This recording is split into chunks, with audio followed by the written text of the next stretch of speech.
Assalamualaikum warahmatullahi wabarakatuh. Nama saya Galuh Abdul Akbar Haryanja, NPM 1921030440. Saya di sini akan menjelaskan bab 2 yang berjudul Sejarah Praktik Lembaga Keuangan Syariah. A. Lembaga keuangan pada masa Rasulullah. Pembiayaan yang dilakukan dengan akad yang sesuai syariah pada masa modern saat ini telah menjadi bagian tradisi umat Islam yang berasal dari zaman Rasulullah SAW. Praktek-praktek seperti menerima titipan harta, meminjamkan uang untuk keperluan konsumsi dan untuk keperluan usaha saat melakukan pengiriman uang telah lazim dilakukan sejak zaman Rasulullah SAW.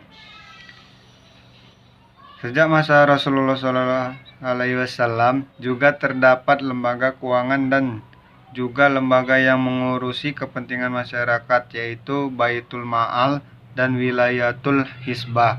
Yang pertama, Baitul Ma'al. Lembaga Baitul Ma'al, rumah dana, merupakan lembaga bisnis dan sosial yang pertama dibangun oleh Nabi. Yang kedua, Wilayatul Hisbah.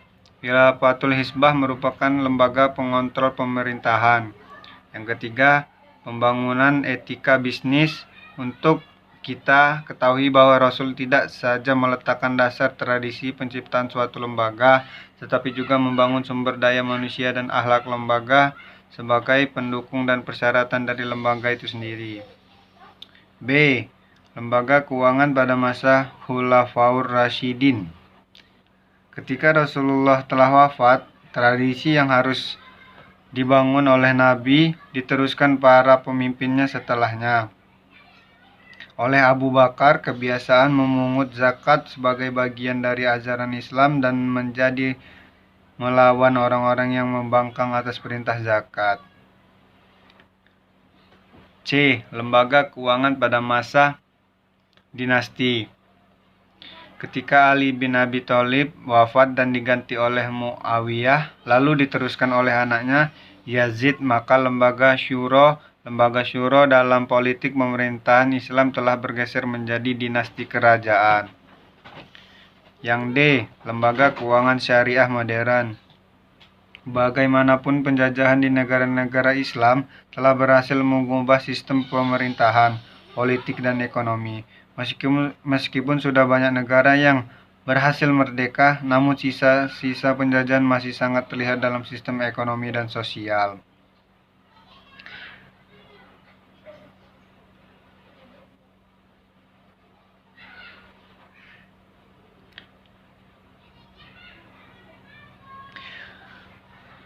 Para pemimpin negara-negara Islam pasca kolonialisme, umumnya mereka yang telah mengenyam pendidikan dari penjajahannya, paham sekularisme yang menjadi doktrin kaum penjajah secara tidak langsung mempengaruhi pola pikir dan bahkan akidahnya.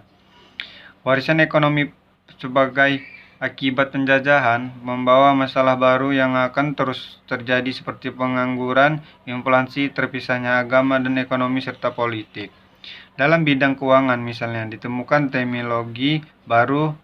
Sistem bunga yang ribawi telah dikenalkan oleh kaum penjajah seiring dengan menghilangnya Baitul Ma'al dan khazanah kenegaraan, maka kesadaran ini telah mengarahkan sistem keuangan yang bebas riba. Bank ini semula hanya menerima simpanan lokal. Bank ini tidak beroperasi untuk waktu yang lama. Pada sidang Menteri Luar Negeri, anggota OKI pada tahun 1975 di Jeddah telah menyetujui pendirian Bank Islam Internasional. Perbankan syariah merupakan suatu kebutuhan masyarakat di mana keberadaannya diharapkan dapat menghilangkan sistem riba yang terdapat dalam bank-bank konvensional dan dapat mengatasi masalah-masalah ekonomi yang ada saat ini. Dalam prakteknya masih seperti tradisi yang dilakukan oleh Rasulullah SAW, tetapi pada zaman ini berkembangnya sangat pesat. Selanjutnya setelah zaman Khulafaur Rasyidin berakhir dilanjutkan pada masa dinasti, yaitu dinasti Umayyah dan dinasti Al-Abbasiyah. Pada zaman dinasti ini fungsi lembaga keuangan hampir sama dengan zaman-zaman sebelumnya. Sekian penjelasan materi pada bab 2. Saya mengucapkan terima kasih dan assalamualaikum warahmatullahi wabarakatuh.